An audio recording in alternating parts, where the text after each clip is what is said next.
জিসান আলম কিংবা অঙ্কনদের ক্যাচ মিসের ফলটাই কি বাংলাদেশ পেল ম্যাচ শেষে? 160 রানের টার্গেটে শ্রীলঙ্কার বিপক্ষে ম্যাচটা জিততে পারল না বাংলাদেশ। হেরেছে একদমই তীরে এসে, যেন তরিটাই ডুবেছে। এ দলের নাগিন ডার্বি। আগে ব্যাটিং শ্রীলঙ্কার প্রথম 2 ওভারেই বাংলাদেশ খরচ করে 21 রান। তবে টাইগারদের প্রথম আঘাতটা আসে তৃতীয় ওভারে আবু হায়দার রনির কাছ থেকে। মিডল স্টাম্প বরাবর বল, যার গতির তোপে পুরোপুরি পরাস্ত লঙ্কান ওপেনার নিশাং মাদুস্কা।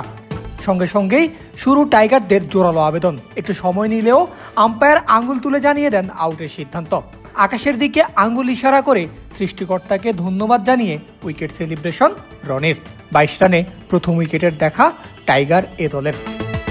এক বল বাদ দিয়ে আবারও তোপ আবু হায়দারের, যে তোপে টিকিট কেটেছে আরেক লঙ্কান ওপেনার বিশেন হালামবাগের।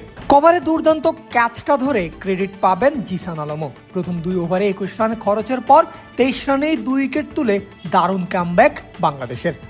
পাওয়ার প্লের শেষ ওভারেই তৃতীয় শিকার নিশ্চিত করেন রাকিবুল হাসান। ষষ্ঠ ওভারে বলে এসে প্রথম বলে ছক্কা হজম করলেও দ্বিতীয় বলে জানান দেন তাকে ছক্কা মেরে উইকেটে টেকা যায় না। লাসিথ ক্রুজপুল্লেককে ক্লিন বোল্ড করে পাঠান সাজঘরে। 44 রানে বাংলাদেশ পায় তৃতীয় উইকেট। এরপর শাহান আরাসিঙ্গেকে সাথে করে লঙ্কানদের হাল ধরার চেষ্টা করেন।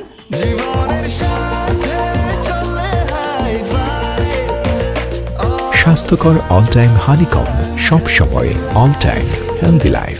নোয়ানিন্দু ফার্নান্দো, তবে তাকে বেশি দূর যেতে দেননি আব্দুল গাফফার। অষ্টম ওভারে বলে এসেই তুলেছেন নোয়ানিন্দুর উইকেট। সব মিলিয়ে 10 ওভারে টাইগার এ দলের অর্জন 4 উইকেট আর খরচ 69 রান। এরপর কখনো রাকিবুল ক্যাচ মিস করেছেন, কখনো জিসান আলম ক্যাচ ছেড়ে ছক্কা বানিয়েছেন। এভাবেই টাইগার ফিল্ডারদের একাধিক সুযোগ মিসের পর নির্ধারিত 20 ওভার শেষে শ্রীলঙ্কা পেয়েছে 7 উইকেট হারিয়ে 159 রানের সংগ্রহ। অর্থাৎ জয়ের জন্য বাংলাদেশকে 20 ওভারে করতে হবে 160 রান। 160 রানের টার্গেট, অর্থাৎ ওভার প্রতি লাগবে 8 করে। এমন পরিসংখ্যান নিয়েই ব্যাটিংয়ে নামেন 2 ওপেনার হাবিবুর রহমান সোহান ও জিসান আহমেদ। এক ম্যাচ আগেই সেঞ্চুরি হাঁকানো সোহান আজও তেমন ঝড়েরই আভাস দিচ্ছিলেন। 3 ছক্কা 1 চারে 13 বলেই 27 রানও তুলে ফেলেছিলেন। নিজের খেলা 14 নম্বর বলটাও ছক্কা হাঁকানোর উদ্দেশ্যেই খেলেছিলেন সোহান, কিন্তু মিস করলে বল আঘাত করে তার প্যাডে। ফলে যা হওয়ার তাই হলো। এলবিডব্লিউর শিকার হয়ে সাজঘরে ফিরলেন সোহান। বাংলাদেশ হারালো প্রথম উইকেট। এরপর জিসানের সঙ্গে যোগ দেন জাওয়াদ আবরার। দুজনের যুগলবন্দিতে পাওয়ার প্লের 6 ওভারে বাংলাদেশ পায় 58 রানের সংগ্রহ। কিন্তু বিপত্তি বাঁধে এর পরের ওভারেই। দুনিত ওয়ালালাগের ঘূর্ণিতে পরাস্ত জিসান ক্যাচ তুলে দিয়ে ফেরেন সাজঘরে। 60 রানে দ্বিতীয় উইকেট হারায় বাংলাদেশ এ দল। এরপর ক্রিজে আসেন ক্যাপ্টেন আকবর আলী। 10 ওভার শেষে বাংলাদেশের সংগ্রহ দাঁড়ায় 85 রান। যখনই মনে হচ্ছিল আকবর আলী আর জাওয়াদ আবরারের জুটি জমে উঠেছে, তখনই বড় শটের আশায় এলবিডব্লিউর ফাঁদে পড়েন জাওয়াদ আবরার এবং 88 রানে তৃতীয় উইকেট খোয়ায় বাংলাদেশ। 13তম ওভারে টাইগারদের রান 100-এর ঘর পার করে। এরপরের ওভারেই ওয়ালালেগের দ্বিতীয় শিকার আর ক্লিন বোল্ড হয়ে সাজঘরে ফেরেন মাহিদুল ইসলাম অঙ্কন।